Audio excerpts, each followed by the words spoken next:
kasih Datuk. Terima kasih. Saya hanya sekadar mau bertanya akan peruntukan dalam maksud P24 ini, Kementerian Perdagangan Antarabangsa dan Industri ini.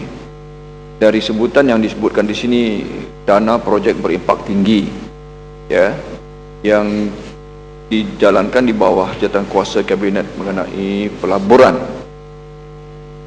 Datuk Pengerusi, dalam hal sebutannya sebagai projek berimpak tinggi, dan apabila saya memerhatikan kemudian itu digunakan apa yang dikatakan sebagai contingent liabilities, ya, yang digunakan simpanan luar jangka ini, yang tentunya dalam pengurusan Datuk Pengerusi, kalau hal-hal yang benar-benar berimpak tinggi, membuat yang menghasilkan impak dan multiplier, kesan yang multiplier, kesan berganda yang cukup besar, saya ingin bertanya pada Kementerian dan Menteri, apakah sebenarnya projek-projek ini, sebab memerhatikan daripada laporan-laporan sedikit waktu dahulu, apakah ia bersabitan dengan hanya membuat apa yang dikatakan kompleks bersepadu immigration, ya, ataupun yang bersabitan dengan pembangunan perdagangan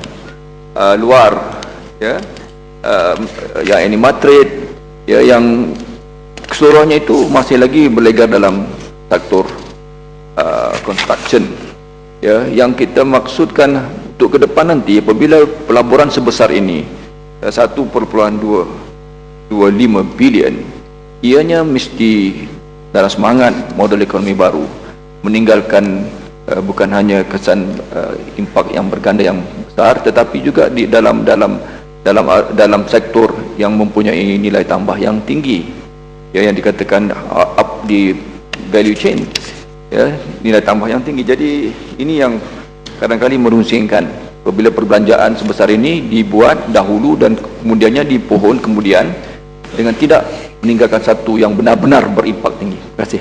Fungsi. Ya, Yang Hormat Penancap. Terima kasih Pengerusi kepada saya untuk bahaskan bajet tambahan ini.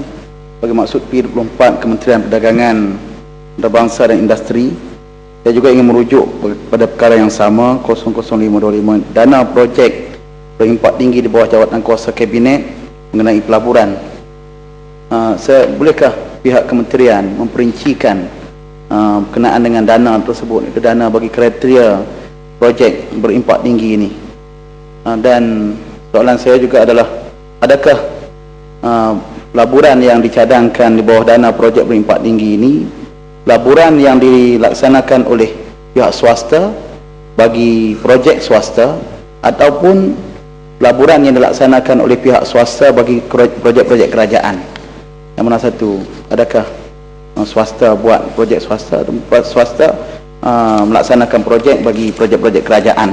Dan saya juga ingin menimbulkan persoalan, apakah syarat ringkas bagi kelulusan dana yang melibatkan terus kepada jawatan kuasa Kabinet mengenai pelaburan, dan apakah syarat ringkas yang perlu diperolehi dari pihak-pihak yang akan melaksanakan projek ini dan mendapatkan dana ini.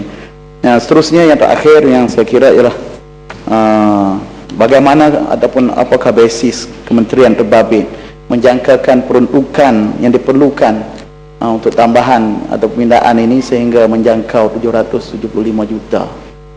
Jadi saya ingat itu saja untuk Kepala P. Yang Hormat Menteri. Ya, terima kasih.